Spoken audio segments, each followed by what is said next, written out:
Hello दोस्तों। आज फिर हम अपने पिछले सेशन को आगे बढ़ाते हैं। मैंने आपको लास्ट टाइम तीन चीजें बताई थी, जो तीन वर्ड मीनिंग थी हमारी। मैंने आपसे कहा था उनके मीनिंग आप खुद सर्च करना और लिखना। उम्मीद करता हूँ आपने ऐसा किया हो। अगर आपने ऐसा नहीं किया तो भी कोई दिक्कत नहीं है, मैं बताता हूँ, आप नोट डाउन करो। सबसे पहला जो हमारा जो वोकैब था उस दिन का, वो हमारा था रेकॉन। रेकॉन। सेकेंड नंबर पे हमने लिखा था ऑडेसियस। और थर्ड था हमारा रिजाइन। रेकॉन। रेकॉन का मतलब होता है प्रेडिक्शन या गैस करना। किसी चीज को हम प्रिडिक्ट करते हैं, गैस करते हैं, तो उसका मतलब होता है रेकॉन। सेकंड है हमारा ऑडेसियस। ऑडेसियस का मतलब होता है जिसके अंदर डर ना हो, निडर। सही है, जो निडर होता है उसे ऑडेसियस बोलते हैं। और रिजाइन का मतलब होता है शासन करना।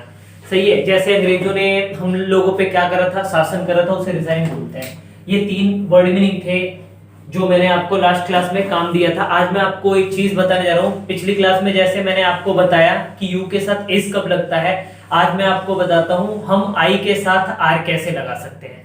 आई के साथ आर लगाने के लिए आपको एक चीज आनी बहुत जरूरी है, जिसे इंग्लिश में हम लोग बोलते हैं क्वेश्चन टैग। जिसे हम इंग्लिश में बोलते हैं क्वेश्चन टैग। एकमात्र इंग्लिश में यही कंडीशन है जब हम आई के साथ आर लगा सकते हैं। और दूसरी एक और कंडीशन है आई के साथ आर लगाने की, गलती से। अगर आप चाहो तो गलती से आई के साथ आर लगा सकते हो, वैसे ही बहुत लोग करते हैं। तो कोई पूछे आई के साथ आर कब लगाते हैं तो बोल दो गलती से। ठीक है, अब देखते हैं हम आई के साथ आर कब लगता है। किसी ने मुझसे पूछा कि चलो एक सेंटेंस को ट्रांसलेट करो। मैंने कहा पूछो। उसने मुझसे कहा कि मैं एक अच्छा लड़का हूं ना। इसमें दो चीज हो गई, वो मुझसे पूछ भी रहा है और वो मुझे एम्फेसाइज भी कर रहा है कि क्या वो है। तो उस कंडीशन में मैं एक अच्छा लड़का हूं ना, तो वहां मुझे लिखना पड़ेगा I am a good boy. और क्वेश्चन टैग लगाएंगे हम आरंट आई। मैंने क्या लिखा, I am a good boy aren't I. इस कंडीशन में हम आई के साथ आरंट आई कर रहे हैं, एमंट आई नहीं कर रहे। ये रूल है ग्रामर का कि जब कोई पॉजिटिव क्वेश्चन टैग पहले आए, हमारा ये पॉजिटिव हो और आगे नेगेटिव हो, तो उस कंडीशन में हम आई के साथ आर लगाते हैं। अदरवाइज कंडीशन अगर चेंज हो, जैसे मैंने बोला कि मैं एक अच्छा लड़का नहीं हूं ना, तो उस कंडीशन में हमें करना है I am not a good boy am आई।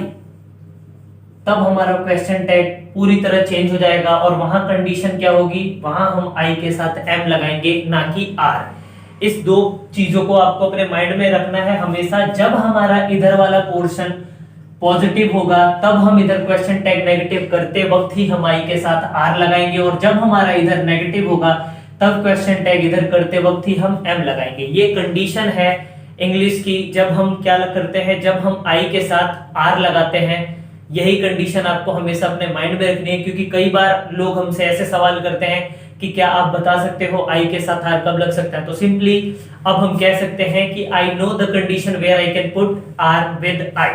बहुत ही सिंपल वे है। अगर फिर भी आपको लगता है कि किसी भी प्रकार का डाउट है, तो फिर जब मैं एक सीरीज बनाऊंगा पूरे क्वेश्चन टैग की, तो मैं आपका डाउट क्लियर कर दूंगा उस टाइम। और बाकी अभी भी मैं उम्मीद करता हूं आपको चीजें पता होगी कि कैसे क्वेश्चन टैग आगे बढ़ाते हैं और कैसे आई के साथ आर और कैसे एम आई लगता है। ये आज मैंने आपको बताया आई के साथ आर कब लगाते हैं। बहुत कॉमन कॉन्सेप्ट है कि आई के साथ आर कब लगाते हैं। बहुत सारे लोगों के माइंड में डाउट होता है कि कैसे लगेगा कैसे नहीं। हमें बस रटना नहीं है चीजों को, क्योंकि हम सबको पता है जहां आई दिखे वहां क्या लगा दो, एम लगा दो। अगर प्रेजेंट की बात हो रही है, पास्ट की बात हो रही है तो वॉज या वर लगा दो, हेड लगा दो। और फ्यूचर की बात हो रही है, आप सबको पता है, विल शैल लगा दो। लेकिन नहीं, हमें यह भी पता होना चाहिए कि आई के साथ भी आर लगाया जा सकता है। इसके बाद एक बहुत ही छोटी सी चीज मैं आपको बताने जा रहा हूं।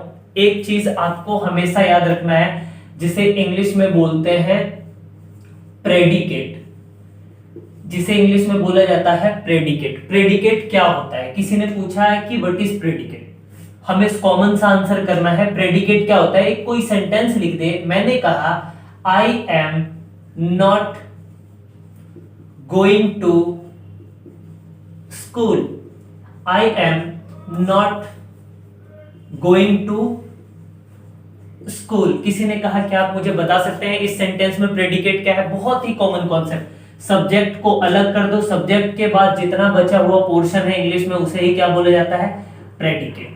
बहुत ही मुश्किल टर्मिनोलॉजी है जब हमें समझ में ना आए, क्योंकि लोग जब बोलते हैं ना इंग्लिश में, can you just identify where is predicate and how to use, when to use, where to use, इतने सारी कंडीशन डाल देंगे आपका दिमाग खराब हो जाएगा कि भाई प्रेडिकेट क्या होता है। हमें ये नहीं, दिमाग पे जोर ही नहीं डालना, हमें क्या आइडेंटिफाई करना है? Subject. Rest part of the sentence is known as predicate. बस ये चीज हमें याद रखनी है।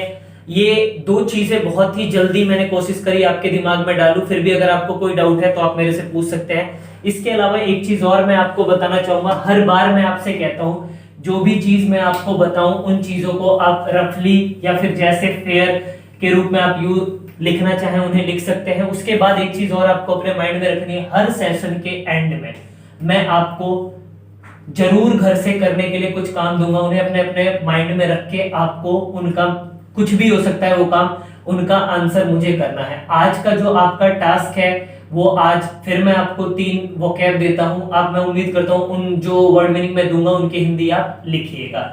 ऑब्नॉक्सियस, आज का हमारा पहला वर्ड ऑब्नॉक्सियस, दूसरा है हमारा रिपेंट, और थर्ड वर्ड है हमारा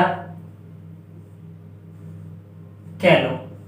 हमारे पास आज के 3 वर्ड है, मैं उम्मीद करता हूं आप इन तीनों के भी हिंदी मीनिंग लिखेंगे। अगर आपको कोई दिक्कत होती है नेक्स्ट क्लास में आज की तरफ फिर मैं आपके डाउट क्लियर कर दूंगा और वो फिर आपके लिए आसानी होगी। अगर आपको चीजें आज समझ में आई तो आप लाइक करें, या जो भी आपको अच्छा लगता है जिस वे में सामने वाले को प्रोत्साहन मिले। और if you think by doing such things you are supporting someone, then that I think that is a nice way to endorse someone. I hope this will benefit you in many cases. Thank you so much for giving your precious time. आज के लिए इतना ही। अगली class और अगली video Sunday को upload होगी एक पर्टिकुलर सेशन के रूप में। Thank you so much.